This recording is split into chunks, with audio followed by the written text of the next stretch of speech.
অঞ্চলের অধিবাসী বৃন্দ ও আমার প্রিয় গুরু ভাই বোনেরা, আমাদের পরম পূজ্য বাবা ঠাকুর শ্রী শ্রী বালব্রহ্মচারী মহারাজ ও তারই পুত্রবৎ আমাদের সকলের প্রিয় বিরামের গ্রামের ঠাকুর শ্রী কৃষ্ণচন্দ্র দত্ত মহাশয় উভয়ের রাতুল শ্রীচরণে সশ্রদ্ধ শত প্রণাম জানিয়ে দু একটি কথা বলছি।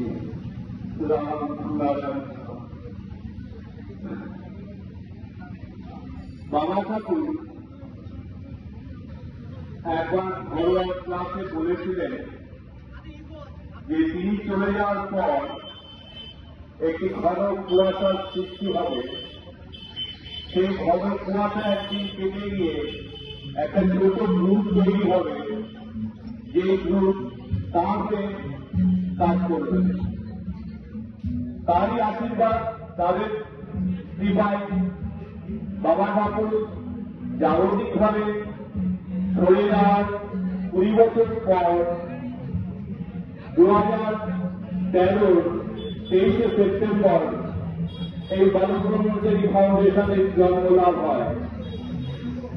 তারপর থেকেই বিভিন্ন সেবামূলক সমাজসেবামূলক কাজকর্মের পদ্ধতিতে আমাদের পথ চলা। আমরা সুস্থ ছাত্রছাত্রীদের খাতা পেন্সিল বিতরণ এবং দূর করে কম্বল বিতরণ এবং পরবর্তীকালে ভোট কলকাতা ফাউন্ডেশনের সংস্পর্শে এসে বিভিন্ন সেবামূলক কাজ আমরা পরিবেশিত করেছি। ঠাকুরের মতাদর্শকে সামনে রেখে বিরামূল্য কষ্ট করতে শিখে রাখা, এটাও একটা সমাজসেবামূলক কাজের দিক। আমরা 2014 সালের জুন মাসে প্রথম ছাত্র শুরু করি কন্যাগড়ে। তারপর থেকে আমরা পশ্চিমবঙ্গের বিভিন্ন জায়গায় জলপাইগুড়ি, বালুরঘাট, নর্থ 24 পরগনা, সাউথ 24 পরগনা, নদিয়া এবং কলকাতার বিভিন্ন অঞ্চলে আমরা 28টি ছাত্র শিবির পরিবেশিত করেছি। আজ 19 জানুয়ারি 2025 আমাদের 29তম ছাত্র শিবির পরিবেশিত হচ্ছে এই গ্রামে। এবং এই গ্রামে অক্লান্ত পরিশ্রমে এই গ্রাম আমাদের সাহায্য করছে এই আমাদের ছাত্র শিবির পরিবেশন করার জন্য। তার জন্য আমরা এই গ্রামের সকল সদস্য এবং সদস্যবৃন্দদের বালব্রহ্মচারী ফাউন্ডেশন থেকে আন্তরিক অভিনন্দন এবং ধন্যবাদ জানাচ্ছি।